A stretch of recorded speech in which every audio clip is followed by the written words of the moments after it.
Halo guys, what's up? Balik lagi di Indo 250 Up YouTube channel Speed That Matter. Pada vlog kali ini, seperti yang gue janjikan di vlog sebelumnya, kita akan membahas konten yang tidak di atas motor karena emang nggak lagi musimnya riding, nggak boleh. Dan kali ini Mimin tidak sendirian karena ada tandem ngobrolnya hari ini. Hai. Kita mau menjawab beberapa pertanyaan dari kalian yang di judul vlog kemarin 2 minggu lalu yang saat membahas tentang jenis bensin moge yang dipakai. Bang, bahas sejarah Indo 250 up dong. Sejarah Indo dulu. Gimana? Itu pertanyaan dari siapa? Iya. Kamu sebutin itu pertanyaan siapa dan itu. Aku masih. Ini. Pertanyaan dari siapa dan pertanyaannya apa gitu. Oke. Pertanyaan pertama dari Handian Permana. Ya. Next vlog sejarah Indo 250 up dong, Min. Sejarah Indo 250 up. Jadi akun ini kalau yang Instagram ya, jadi bermula dari Instagram, itu dibuat sekitar tahun 2015, akhir tahun lah, sekitar bulan November kalau nggak salah ya, Oktober atau November. Ya kan, baru kepikiran channel YouTube itu tahun 2017 lah, 2017 baru buat, dan baru bener-bener aktif ngepost itu tahun 2018. Dan intinya tuh kayak kita pengen memberikan ada satu scene di mana gak hanya di Jakarta aja yang keren, tapi menurut aku di Surabaya juga gak kalah keren dengan Jakarta. Di Indo 250 Up itu bukan klub, bukan komunitas, tapi adalah sebuah sebuah brand, sebuah media yang kadang kita juga digandeng beberapa event untuk menjadi media partner. Yang komunitas tuh throttle-nya. Ya, Throttle. Kalau aku sih ikutnya komunitas Throttle Surabaya. Bukan klub ya, jadi nggak ada ketua, nggak ada wakil, nggak ada humas, nggak ada struktur organisasi, nggak ada iuran-iuran. Mau kopdar nggak bisa ya nggak bisa. Mau ikut touring ya ikut. Kalau nggak bisa ya nggak bakal diomongin, nggak bakal dipaksa, dan bener-bener menyesuaikan dengan aktivitas kita. Jadi nggak ada paksaan sama sekali. Iya. Oke, next pertanyaan kedua. Pertanyaannya masih dari YouTube ya? Iya dong. Dari Jason Frisky. Bikin konten bahas drag race dong, Bang. Bikin konten bahas drag race. Bikin konten bahas dengan drag race. Dengan drag race. Kalau drag race tuh sebenarnya konten udah ada ya di vlog-vlog sebelumnya, kalian bisa lihat. Pada saat drag race itu balapan motor atau balapan mobil yang hanya di trek lurus.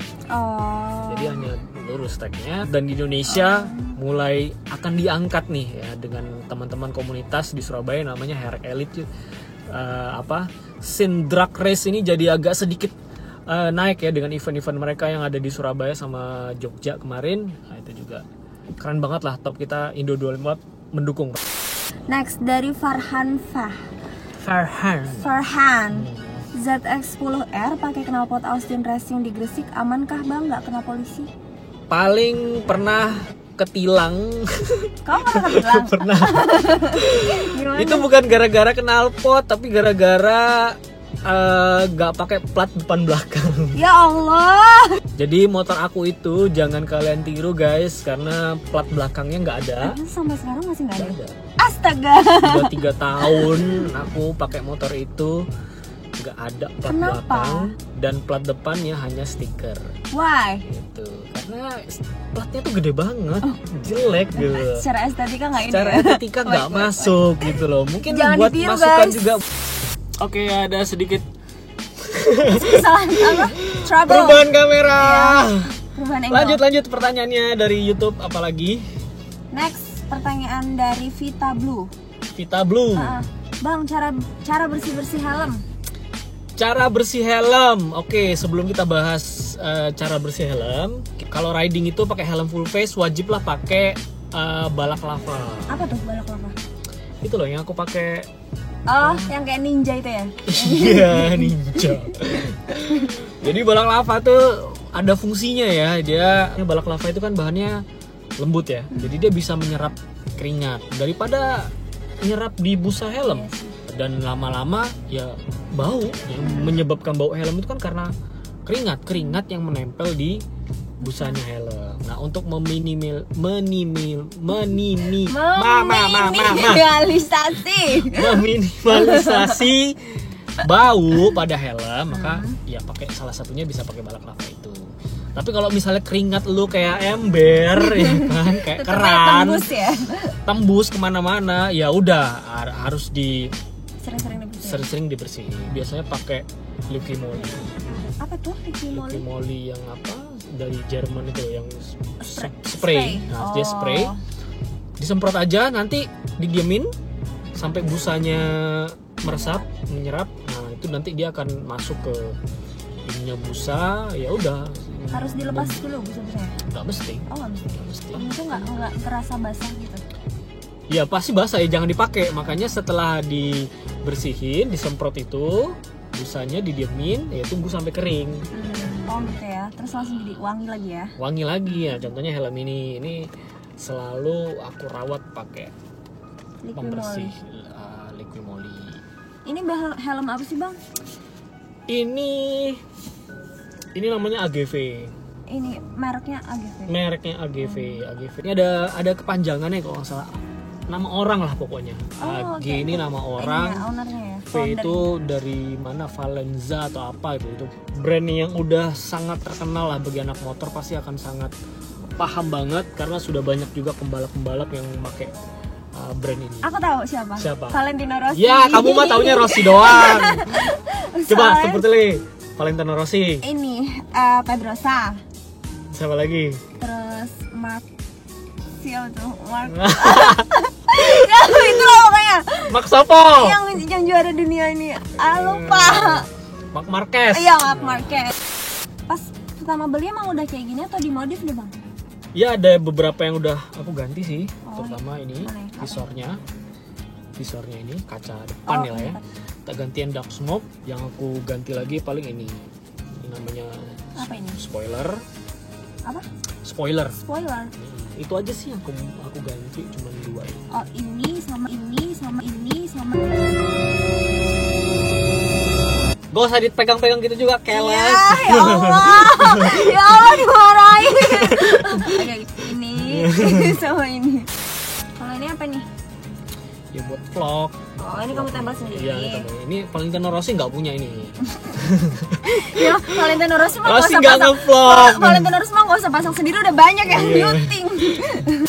Ini nggak dimodif nih angka-angka. Enggak lah, itu dari sananya. Ini apa ada artinya nggak?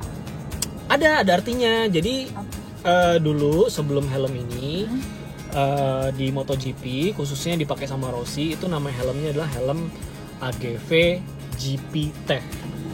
GP Tech itu helmnya masih agak bulat gitu kan, agak jadul lah gitu kan, kurang aerodinamis. Kemudian tahun 2012 AGV ini langsung dengan Rossi itu riset untuk membuat helm yang lebih aerodinamis. Nah, waktu itu tahun 2012 langsung Rossi sendiri mukanya di-scan, wajahnya Rossi di-scan pakai alat gitu, kemudian didesain lah helm baru yang lebih ringan, lebih kuat, lebih performa tinggi lah. Nah, performa itulah yang ditulis di angka-angka sini nih. Oh.